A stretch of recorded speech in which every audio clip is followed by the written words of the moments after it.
Clara Johnson stepped inside Westfield Luxury Autos, her soft brown ponytail swaying gently with each step. The sunlight streaming through the pristine glass walls reflected off the polished chrome of vehicles most people could only dream of owning. Rolls-Royce, Bentley, Aston Martin, each one gleaming under the careful lighting, each more expensive than the last. Dressed in a simple white t-shirt and worn jeans, Clara looked more like someone stopping by for directions than a serious buyer. Yet, there was a quiet confidence in the way she carried herself, one earned through years of building the Johnson Foundation, which had changed thousands of lives across the country. Her eyes were immediately drawn to a sleek midnight blue Azure coupe displayed proudly on the elevated platform. That was it, the perfect gift for her sister, Vanessa Reynolds, who had fought and won a brutal battle against breast cancer last year. Clara had promised herself Vanessa would have the luxury car she dreamed of since they were kids. And now here it was, $300,000 of pure elegance. It wasn't a matter of whether she could afford it. She could buy the entire dealership twice over if she wanted. But Clara wasn't one to flaunt her wealth. Before she could approach the car, Eric Simmons, the sales manager, intercepted her, his eyes swept over her attire, lingering just a second too long on her scuffed sneakers. A sneer crept onto his face as he gestured toward the exit. "I'm sorry, but you might be in the wrong place, ma'am," he said loudly enough for staff and nearby customers to hear. "These vehicles start at $300,000. Our used car lot is 3 blocks east." A few of the sales team snickered behind him, while others watched with open amusement. Clara felt her face flush hot with humiliation, but she refused to give him the satisfaction of seeing her break. Without a word, she turned and walked out, her heart pounding in her chest, not from embarrassment, but from anger. She had seen this treatment before, judged by appearances rather than substance. As she reached her car, a calm resolve settled over her. Tomorrow would be different. The next morning, under the clear blue Westfield sky, a Rolls-Royce Phantom worth over $1 million pulled up in front of the dealership. When the back door opened, Eric Simmons' smug smile vanished. He never saw it coming. Across the gleaming showroom, Eric Simmons adjusted his blue tie and straightened his tailored navy suit jacket. As the sales manager of Westfield Luxury Autos, Eric prided himself on being able to spot serious buyers the moment they walked through the door. One glance at Clara Johnson in her plain white t-shirt and faded jeans told him everything he needed, or so he thought. With a smirk, he gave a subtle nod to his colleagues, signaling they were in for some entertainment. Clara offered a polite smile to the young salesman who approached her. "Good morning, ma'am. I'm Henry Crawford. Welcome to Westfield Luxury Autos. Is there something specific you're interested in today?" Henry's voice was kind, his eyes sincere. Before Clara could respond, Eric smoothly stepped in, placing a firm hand on Henry's shoulder. "I'll handle this, Henry," he said, flashing a rehearsed smile that never reached his eyes. Turning to Clara, his voice dropped into a patronizing tone. "Looking for directions, ma'am?" Clara kept her composure, though the condescension was hard to ignore. "Actually," she replied pleasantly, "I'm interested in that midnight blue coupe." She pointed gracefully toward the elevated platform where the Azure coupe sat, its sleek curves gleaming under the showroom lights. Eric's smile faltered. "That's the limited edition Azure," he said slowly, emphasizing every word as if speaking to a child. "Only 15 made this year. It's priced at $285,000. He chuckled dryly. "Perhaps I could direct you to our used car division. It's in a separate building about 3 blocks east." Clara noticed the way his eyes flicked down to her sneakers, the subtle sneer curling at the corner of his mouth. She'd seen it before, the assumption, the dismissal. People often mistook her simplicity for lack of means. Still, she remained calm. "I'd really like to learn more about this one," she said politely. "Is it possible to see the interior?" Eric's jaw tightened. Behind him, 2 other salesmen exchanged smirks, watching the scene unfold. "The Azure is by appointment only," he lied smoothly, his voice dripping with disdain. "Our serious client is scheduled private viewings." Clara's jaw clenched, but she stood her ground. She wasn't going anywhere. Eric's lips curled into a smirk. "Serious clients typically schedule private viewings," he added pointedly. Just then, a couple dressed in expensive designer clothes strolled into Westfield Luxury Autos, their presence commanding attention. Eric's entire demeanor changed instantly. He straightened his jacket, puffed out his chest, and turned his back on Clara Johnson without another glance. "Please excuse me," he muttered dismissively. "Why don't you take a brochure? Henry can help you with that." Without waiting for her response, Eric strode toward the couple, arms outstretched like he'd just spotted royalty. "Mr. and Mrs. Whitaker," he beamed, his voice booming across the room. "Wonderful to see you again." Henry, clearly uncomfortable, shuffled back toward Clara. "I'm really sorry about that," he said quietly, his face red. He couldn't have been more than 25, his suit a size too big for his slender frame. "Would you like me to tell you more about the Azure?" Clara gave him a small, grateful smile. "I would, thank you." As Henry began describing the vehicle's impressive features, Clara's eyes drifted toward Eric, who was now leading the Whitakers directly to the very same Azure coupe he'd just declared off-limits. She watched as Eric opened the door with practiced flair and invited Mrs. Whitaker to sit inside. Clara's jaw tightened, but she forced a smile. "That's quite all right," she told Henry softly. "I understand how these things work." Across the showroom, Eric launched into his well-rehearsed sales pitch. "This particular model has an 8-month waiting list," he told the couple, lowering his voice just enough to make it sound exclusive. "But I've personally set aside this one for our special clients." Mrs. Whitaker gently ran her manicured hand along the leather interior. "It's exquisite," she mused, "but I'm not sure about the color." "We can certainly discuss custom options," Eric assured her, his tone dripping with charm. Clara took a slow breath, then walked toward them, stopping just within earshot. "Excuse me," she said calmly. "I was hoping to inquire about purchasing this model." Eric's face reddened. "As I mentioned," he snapped, "this vehicle is being shown to these customers. Perhaps you could come back another time, or, as I suggested, check our used car options." Eric Simmons's smile faded into irritation.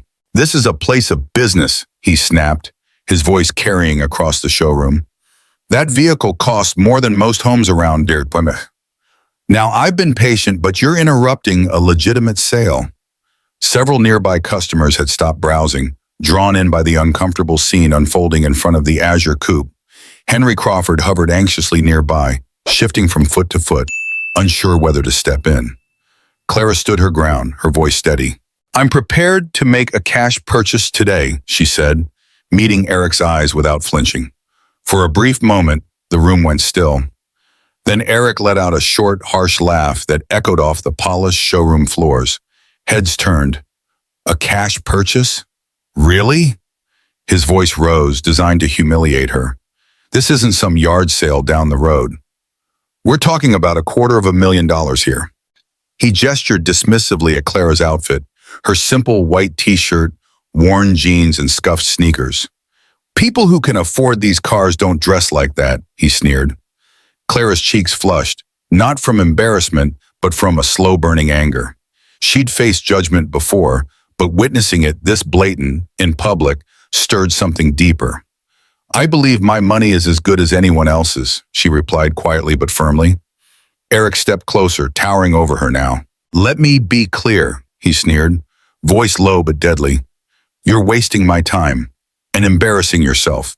Either make an appointment for a serious discussion and come dressed appropriately, or please leave the premises." The entire showroom had fallen silent. Even the Whitakers had stepped back from the Azure coupe, visibly uncomfortable. Whispers rippled through the growing crowd. "Is there a problem here?" A new voice cut through the tension. The dealership's owner, James Whitmore, had appeared, drawn by the commotion. Eric quickly straightened his tie. "No problem, sir. Just explaining to this lady that we operate by appointment for serious buyers." James Whitmore took in the scene. Clara's modest appearance, Eric's posturing, and the attentive crowd. His expression made it clear which side he leaned toward. "I see," he said, slowly. "Miss Johnson." "Clara Johnson," she supplied, standing tall. "Miss Johnson," James nodded. "Perhaps there's been a misunderstanding. Our clientele typically—" James Whitmore's voice dropped. "Well, they understand the exclusivity of our vehicles." "I understand perfectly," Clara Johnson replied, her voice steady despite the humiliation burning in her chest. "Your sales manager has made your policies quite clear." Before James could say another word, Eric Simmons stepped forward, his tone dripping with condescension. "If you're genuinely interested, which I highly doubt, You can call for an appointment, but I'd suggest bringing proof of funds and dressing the part next time." He waved his hand toward the showroom. "These cars are for a certain class of people." A murmur rippled through the crowd. Someone nearby snickered. Clara felt the weight of every judging eye. Customers, salesmen, even the owner's silent approval of Eric's behavior. She'd experienced discrimination before, but rarely so blatant, so public. Still, she refused to let them see her crack. "I see," Clara said simply, her dignity intact though her spirit felt bruised. She turned slowly and walked toward the exit, each step heavy but measured. Behind her, Eric's voice rang out just loud enough for everyone to hear. "Some people just don't know their place." Clara flinched but didn't stop. She pushed through the gleaming glass doors into the crisp morning sunlight. Her jaw clenched against the sting of humiliation. For a moment, she stood still, heart pounding. Then, with a steady breath, she pulled out her phone. A small, resolute smile formed as she dialed a number she knew by heart. Miles away, the Reynolds estate sat on 5 quiet acres just outside Westfield, its understated elegance giving no hint of the billions behind its ownership. Marcus Reynolds, a tech visionary who'd revolutionized renewable energy storage, had built his fortune while keeping a deliberately low profile. Inside his home office, Marcus looked up the moment Clara entered. 15 years of marriage had taught him to read her face with precision. Something was wrong. "What happened?" he asked, moving swiftly around his desk. Clara sank into the leather chair, the morning's events washing over her all over again. "It was educational," she said with a tight smile that didn't reach her eyes. Slowly, she recounted every detail. The condescension, the humiliation, the way Eric and James had looked at her like she didn't belong. Clara's voice grew softer as she spoke, but the pain beneath her words was unmistakable. "It wasn't just about me, Marcus. I have the privilege of walking away, knowing the truth, that we could buy that entire dealership if we wanted to." She took a deep breath, steadying herself. But how many people get treated like that every single day? People who don't have the comfort of knowing they could afford what they're being denied. Across the room, Marcus Reynolds' jaw tightened, his expression darkening. He said nothing, giving her the space she needed. That was what always moved him about Clara. Her heart wasn't just for herself, but for others. Even after facing such blatant discrimination, her first thoughts were for the people who didn't have the power or wealth to fight back. Finally, Marcus spoke, his voice low. "So, what do you want to do about it?" Clara hesitated, then sighed. "Part of me wants to do nothing. Just buy Vanessa's gift elsewhere and forget today ever happened." She glanced up at him, the resolve building in her eyes. "But then I think about that young salesman, Henry. He treated me with respect, like a human being, regardless of how I looked. And I think about all the people who don't get that." She straightened, meeting Marcus's gaze. "They need to understand that worth isn't determined by appearance." Marcus nodded slowly, his mind already turning. I think I might have an idea," he murmured. A flicker of a smile appeared at the corner of his mouth. "Nothing too dramatic. Don't worry," he teased, catching her wary look. "I won't be buying the dealership and firing everyone." Clara couldn't help but laugh softly. "Good, that'd be too easy anyway." Leaning forward, his eyes twinkling with mischief, Marcus grinned. "No, I'm thinking a little education is in order." They sat together crafting a plan, not for revenge, but for something more powerful. Enlightenment, a lesson those men would never forget. As they finalized the details, Marcus glanced at Clara. "Are you sure you don't want to come?" She shook her head, smiling. "No, this isn't about me watching them fall. It's about them learning to see beyond appearances." She paused, "But I expect a full report." As night fell over the Reynolds estate, Marcus picked up his phone and started making calls. Tomorrow would be different. It would be a powerful lesson in humility and the danger of assumptions, not just for Eric Simmons, but for everyone at Westfield Luxury Autos. The next morning dawned crisp and bright over Westfield, the sky a flawless canvas of blue. Eric strode into the dealership, his signature blue tie perfectly knotted, a smug confidence in every step. The incident with that underdressed woman, Clara Johnson, though he'd never bothered to remember her name, was nothing more than a funny story now, shared over drinks with his colleagues the night before. Another daydreamer wandering in where she didn't belong, convinced she was entitled to luxury. The showroom gleamed under strategically placed lighting. Rows of pristine Bentleys, Ferraris, and Aston Martins lined the floor, each one a silent promise of status and power. Eric had just wrapped up the morning meeting, reminding his staff once again about qualifying their customers. Our time is valuable, he'd told them. We cater to a certain clientele. It's not about being elitist. It's just efficient. Henry Crawford had remained quiet, his discomfort obvious. Eric made a mental note to speak to the kid later about properly assessing walk-ins.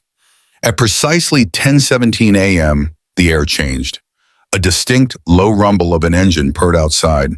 Heads turned toward the massive floor-to-ceiling windows, just as a vehicle unlike anything they'd seen rolled to a stop in front of the main entrance. Conversations cut off mid-sentence. Even Eric, who prided himself on being unimpressed by the wealth surrounding him daily, felt his pulse quicken. A Rolls-Royce Phantom extended wheelbase, but not just any Phantom. This was a custom build, its midnight blue finish shimmering, shifting colors under the sunlight like liquid metal. Conservative estimates would put its value north of $1.2 million. Is that a Phantom? A voice whispered. James Whitmore had appeared from his office, drawn by the stunned silence blanketing the room. He squinted through the glass, then looked to Eric. That's the one, Eric nodded, already moving toward the door, fixing his tie. It's a spoke Phantom, sir, top of the line. In that moment, Eric knew whoever stepped out of that car was the kind of client dealerships like Westfield Luxury Autos dreamed of landing. A real whale, and Eric intended to be the one reeling them in.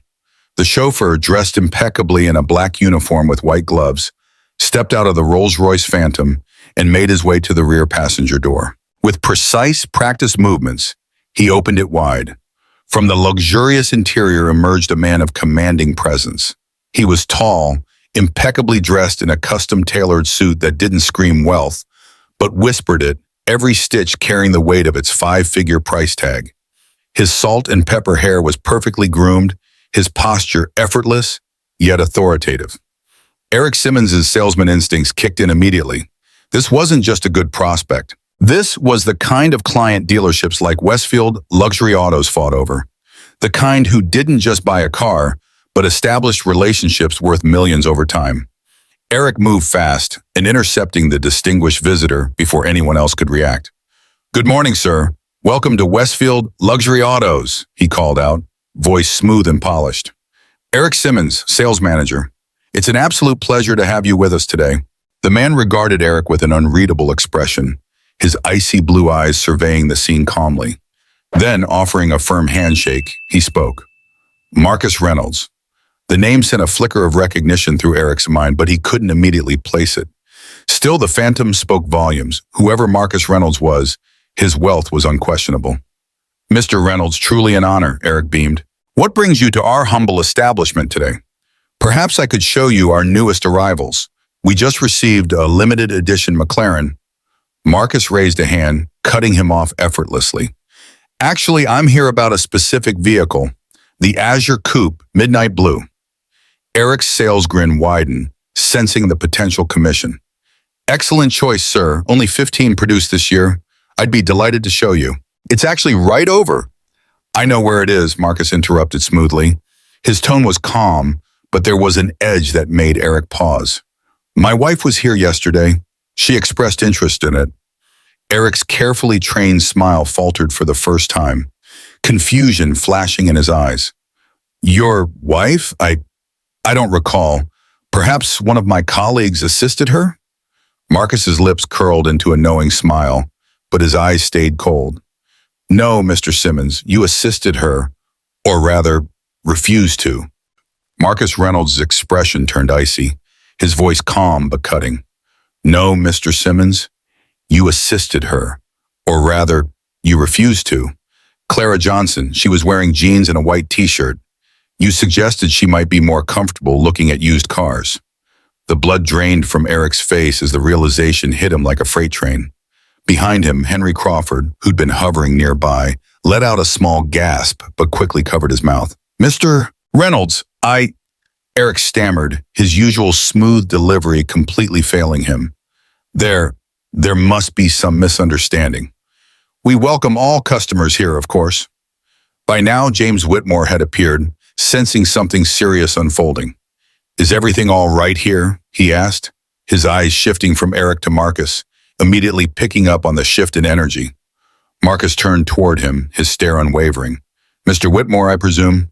Yes, indeed. James Whitmore, owner of Westfield Luxury Autos. Welcome, James offered, but his voice wavered. Thank you, Marcus replied coolly. I was just explaining to Mr. Simmons that my wife visited yesterday, interested in purchasing the Azure Coupe as a gift for her sister. She was, however, treated in a manner that I find deeply troubling. James's welcoming expression vanished, replaced by concern. I'm terribly sorry to hear that. I believe I may have overheard part of the exchange, but I wasn't aware of the full details. Marcus nodded slowly. The details include your sales manager here suggesting that people like her don't belong in an establishment like this, simply because of her casual appearance. The tension in the showroom was palpable now. Salespeople froze. A few early customers stood silent, watching the scene unfold. Eric opened his mouth, but Marcus raised a hand. Mr. Reynolds, Eric tried again, desperation creeping in. If there was any misunderstanding, it wasn't a misunderstanding, Henry blurted out, surprising even himself. All eyes snapped to the young salesman. He swallowed hard but stood his ground. Miss Johnson was polite, clear about what she wanted. She asked about the Azure, but Mr. Simmons dismissed her repeatedly just because of how she was dressed. Eric shot Henry a venomous glare, but the damage was done. Marcus's eyes didn't leave James. Interesting, isn't it? He murmured coldly. Marcus Reynolds took a slow breath, his voice calm but heavy with meaning. My wife founded and runs the Johnson Foundation for Children with Disabilities. It's been her life's work, long before she ever met me.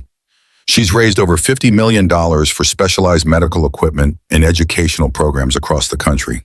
He paused, letting his words settle like a weight over the silent showroom. She chooses to dress simply because she believes in living modestly. Despite our means, she finds it keeps her grounded, connected to the very families she helps every single day. Marcus's voice softened, but his eyes stayed sharp. It's one of the countless reasons I love her. Across from him, James Whitmore's face had gone pale. He cleared his throat and tried to recover. Mr. Reynolds, I assure you, this does not reflect the values of our dealership. We pride ourselves, Marcus cut him off coldly. Actions speak louder than any mission statement, Mr. Whitmore. He turned his gaze back to Eric Simmons, who looked like he might collapse from the pressure. Now, regarding the Azure Coupe, I'm not here to purchase just one vehicle. Eric's head snapped up, a flicker of desperate hope flashing in his eyes. I was planning to buy the Azure for my wife's sister, as she intended, Marcus continued evenly, but I was also considering replacing our corporate fleet, 7 vehicles, and updating my personal collection. James's eyes widened. A sale of that size would shatter their quarterly targets. The room was so quiet you could hear a pin drop. However, Marcus's next words turned that hope to dust. But after yesterday, I'm questioning whether this is the right place for such a significant investment. Eric looked physically ill now. James jumped in, desperation lacing his voice. Mr. Reynolds, please, I can't apologize enough for what happened. I assure you, this is not how we conduct business. Please, let us make this right. Marcus studied him, then nodded slowly. Perhaps there's a way forward, but it would take more than just selling me cars. Anything, James blurted. My wife's foundation is hosting a benefit gala next month. We're raising funds for a new adaptive sports complex for children with physical disabilities. Marcus turned to Eric, locking eyes. I think your presence would be educational. Eric Simmons swallowed hard.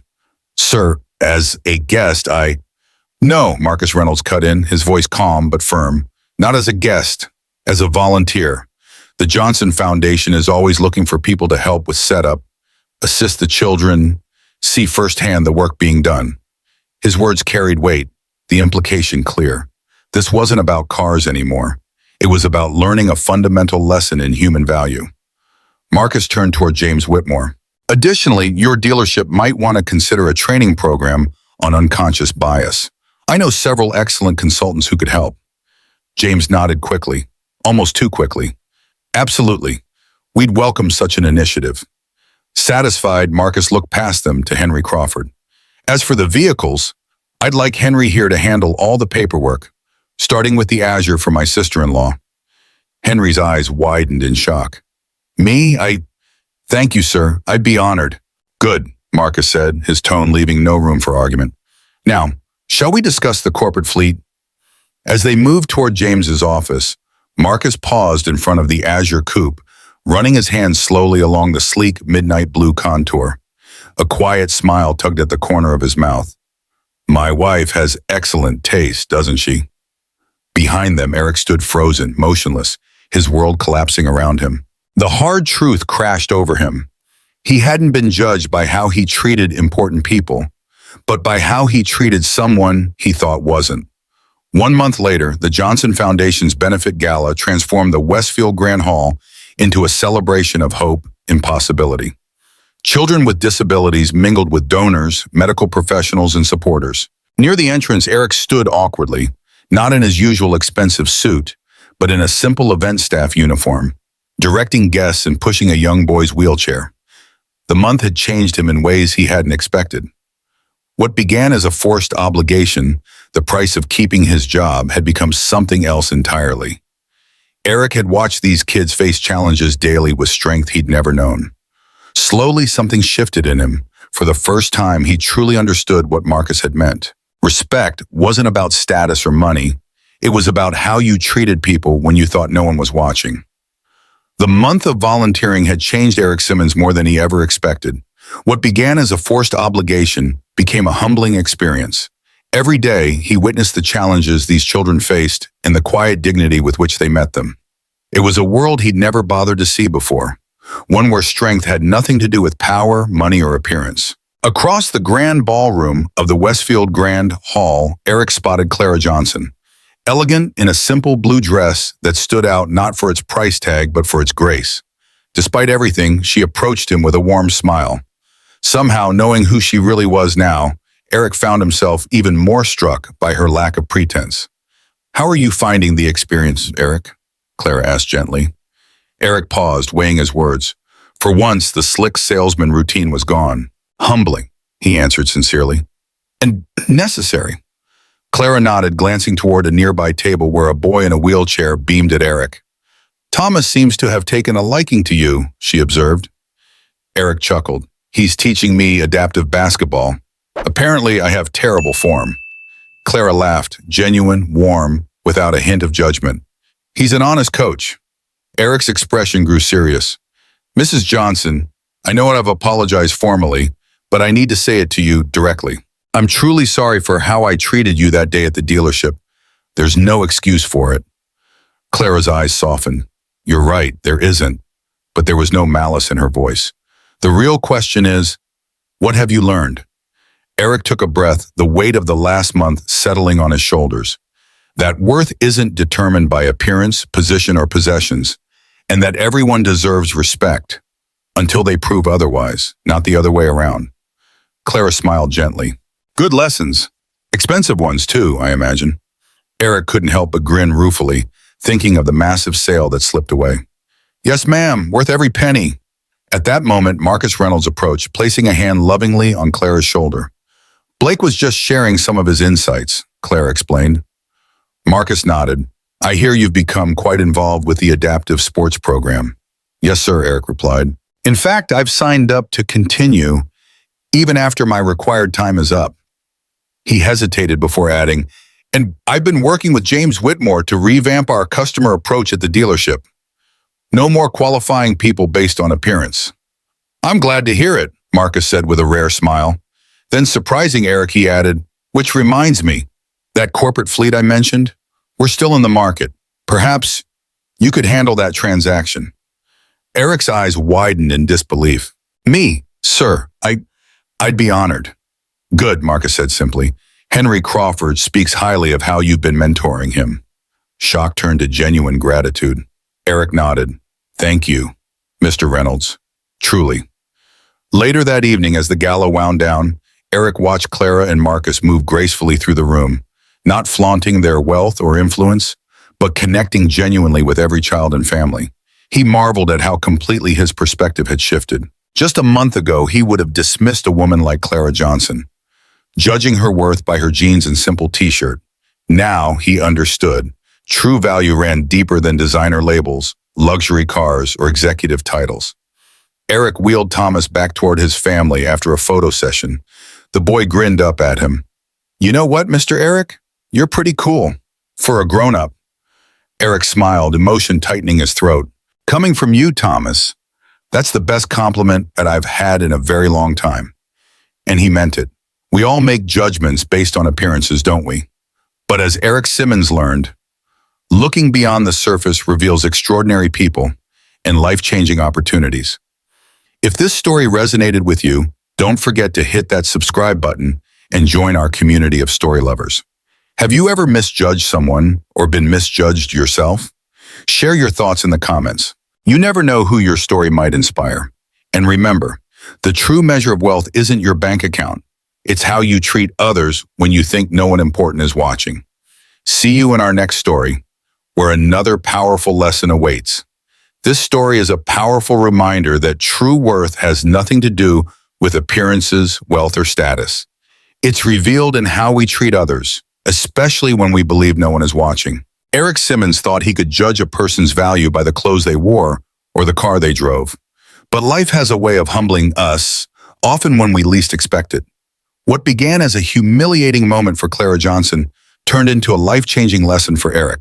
He learned that behind simple jeans and a t-shirt could be a woman who had dedicated her life to helping others, raising millions for children with disabilities. That realization hit harder than any financial loss. It wasn't just about losing a sale. It was about understanding that every person who walks through our doors deserves respect, regardless of how they look. Too often, society teaches us to assign value based on status symbols, but this story flips that idea on its head. Eric learned that strength, dignity, and generosity often come from the most unexpected places. By the end, his view of the world had changed. He no longer saw Clara as just a woman in worn clothes, but as someone truly extraordinary. Volunteering with the children, witnessing their resilience, gave him a new perspective, one that money or luxury cars could never buy. And that's the heart of the story. The real measure of a person is how they treat others when there's nothing to gain. Respect, kindness, and empathy, those are the true signs of wealth. If more of us remembered that, the world would be a much better place.